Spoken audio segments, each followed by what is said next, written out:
Saudara, Yayasan Terang Warta Rohani Kota Batu, Jawa Timur bekerja sama dengan penerbit Kalam Hidup Bandung, Jawa Barat menghadirkan sebuah program Jembatan Hati bagi Anda. Jembatan Hati adalah program siaran yang memaparkan kondisi dan sifat-sifat hati manusia. Selamat mendengarkan.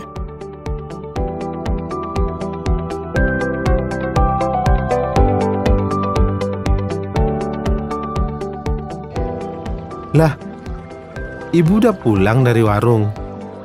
Kok tumben lama, Bu? Kan katanya tadi cuma beli sabun mandi. Ya kan bisa beli di warung pojok itu loh, Bu. Iya, tadi Ibu beli di kampung sebelah itu loh, Pak. Kampung sebelah. Iya, enak belanja di sana, lebih murah, barangnya juga bagus-bagus. Loh iya ta? Oh, bukannya sama aja, Bu?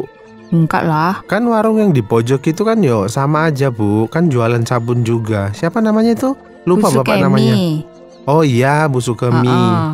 Terus ngapain, Bu? Jauh-jauh belanja. Yo kan bagus toh, Bu, kalau belanja di tetangga sendiri, bisa saling mensupport gitu loh. Ya sama aja lah, Pak.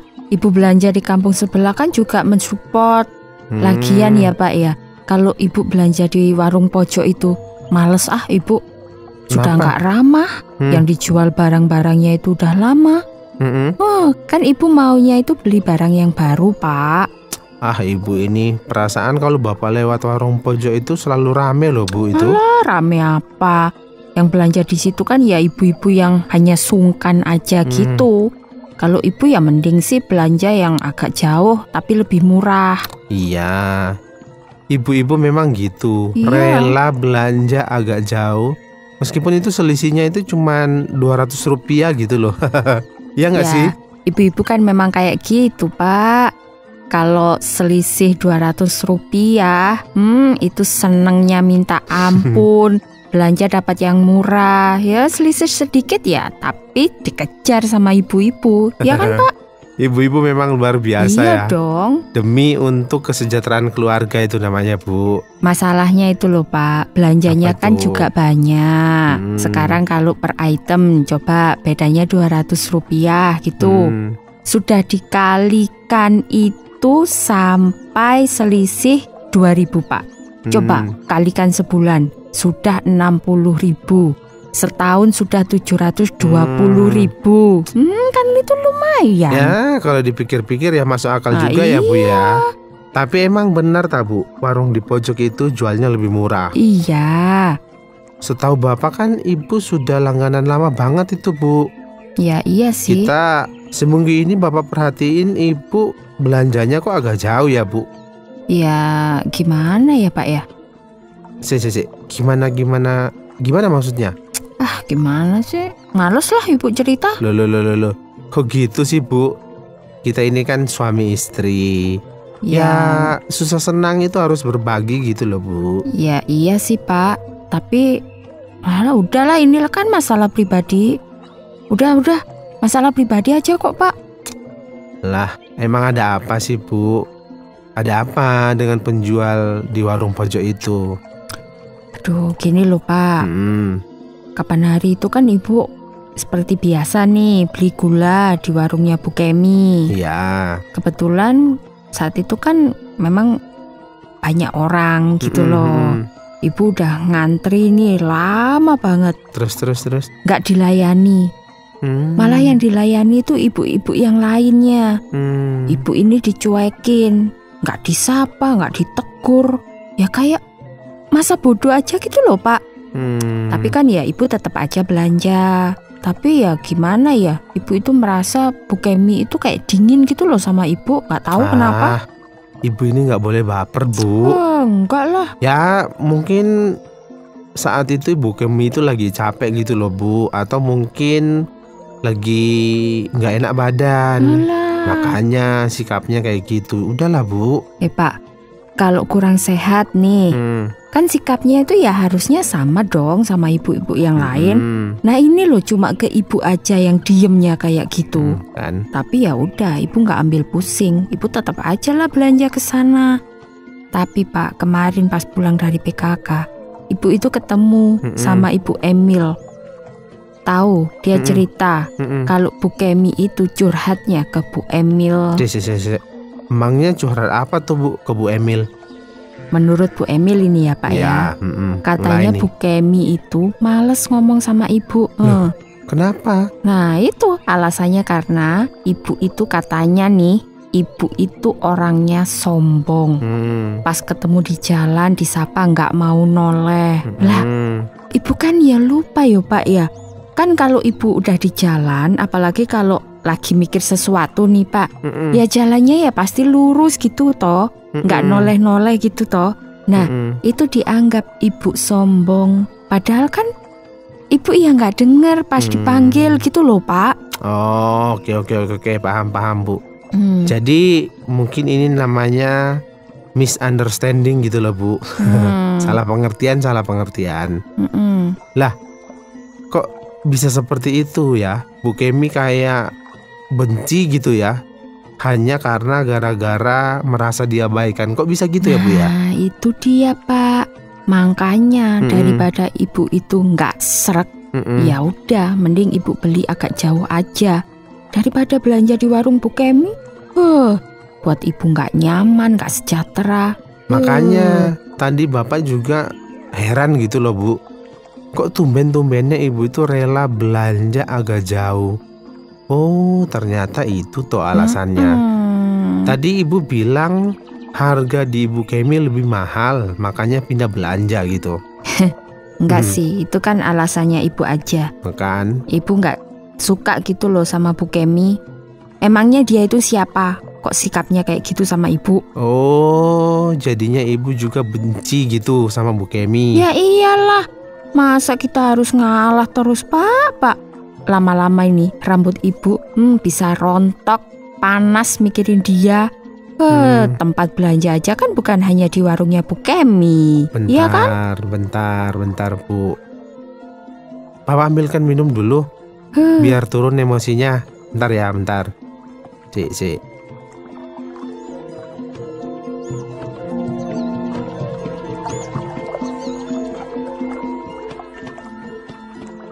Nah, ini Bu, diminum dulu.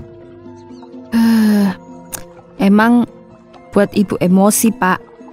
Dulu sih dia itu teman baiknya ibu gitu ya. Kemana-mana kan selalu sama ibu gitu. Sekarang ibu udah gak suka sama sikapnya yang songong kayak gitu. Jadi ibu benci sama Ibu Sukemi sekarang ini? Bencinya setengah mati. Hati-hati loh Bu. Kalau benci berlebihan itu nanti malah jadi benar-benar cinta. Bapak ini gimana sih? Senengannya kok ya guyon aja. Udah tahu istrinya lagi panas malah ngajak guyon. Lah gimana lagi Bu? Masa Bapak ikut emosian juga, ikut benci juga? Kan Bapak gak ada urusan dengan masalah ini Bu. Bapak ini aneh. Tadi bilang susah senang itu harus sama-sama. Iya toh? Iya. Giliran ibu udah berbagi masalah, malah Bapak bilang itu urusannya ibu. Gimana sih Pak? Bukan begitu maksud Bapak Bu. Ibu itu kan udah berbagi apa yang ibu rasakan. Lah terus? Tapi kan Bapak juga gak boleh ikut membenci Ibu Sukemi Bu. Masa kita kompak gak suka sama seseorang? Padahal itu kan masalah pribadi. Ibu kan tadi juga bilang itu masalah pribadi. Iya, tapi sekarang ibu tanya, apa ibu salah sih kalau benci sama Bu Sukemi karena sikapnya yang sombong kayak gitu? Ayo gimana Pak, salah nggak? Ini kalau menurut pikiran Bapak ya Bu ya. Apa yang Ibu Sukemi dan Ibu rasakan itu ya mungkin hal yang sama. Sama? Maksudnya? Ya sama-sama korban perasaan lah Bu. Sama-sama baper gitu. Kan sama-sama merasa dicuekin juga. Kemudian akhirnya menyimpulkan kalau Ibu Sukemi itu menilai ibu itu sombong gitu loh Bu. Nah ibu juga sekarang ini menilai Ibu Sukemi itu sombong. Jadi sama gitu. Emang bener kok. Loh iya sih Bu, Papa paham maksud ibu. Tidak ada manusia itu yang rela kalau diabaikan, ya apa enggak? Iya sih. Nah, itu menjadi salah satu sebab mengapa timbul kebencian ini, Bu. Kebencian karena salah paham memang bisa berakibat panjang gitu loh Bu. Ah, bodoh amat lah Pak. Loh. Ibu juga punya harga diri. Kan teman ibu bukan hanya Bu Sukaimi aja. Masih banyak kok ibu-ibu yang lain mau jadi temannya ibu. Gak kayak Bu Sukaimi itu. Iya Bu, memang kita mempunyai banyak teman. Tapi kita harus ingat seperti kata pepatah, satu musuh terlalu banyak, 1000 teman terlalu sedikit.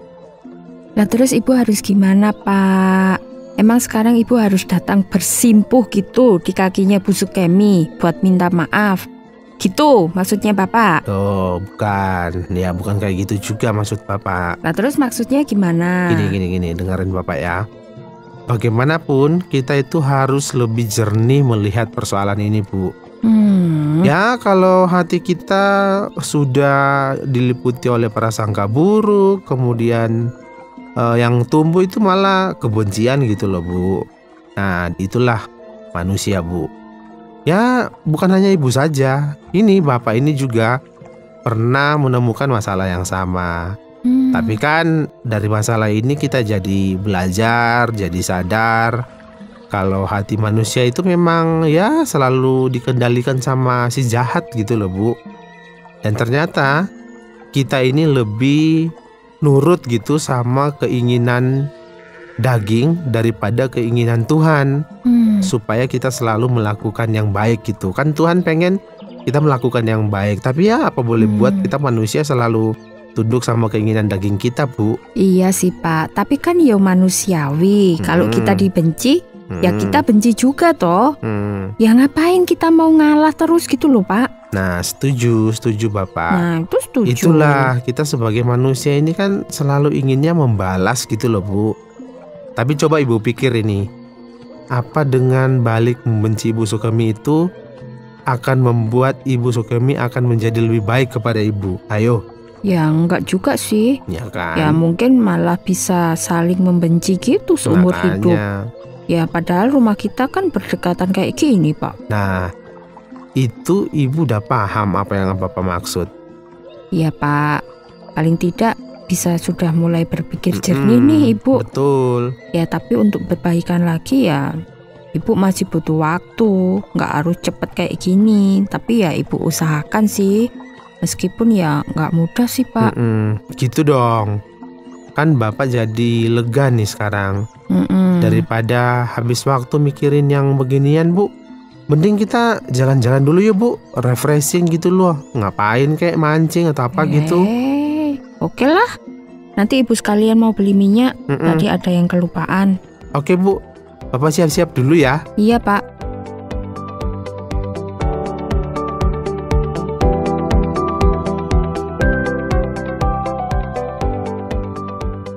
Saudara, terima kasih sudah mendengarkan program Jembatan Hati. Program ini dipersembahkan atas kerjasama Yayasan Terang Warta Rohani Kota Batu, Jawa Timur, dan Penerbit Kalam Hidup Bandung, Jawa Barat. Apabila ada pertanyaan dan saran, silahkan kirimkan ke SMS atau WhatsApp ke nomor 081 333 777 386.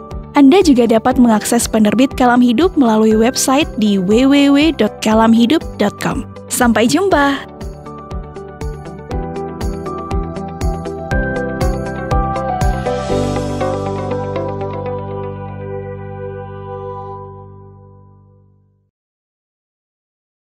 Terima kasih Anda sudah mengikuti program kami. Jika Anda diberkati, jangan lupa like, komen, dan share supaya Anda tidak ketinggalan setiap program terbaru kami.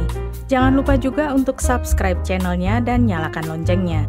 Jika Anda ingin mendukung pelayanan kami, bisa melalui rekening kami berikut ini atau menghubungi kami di sini.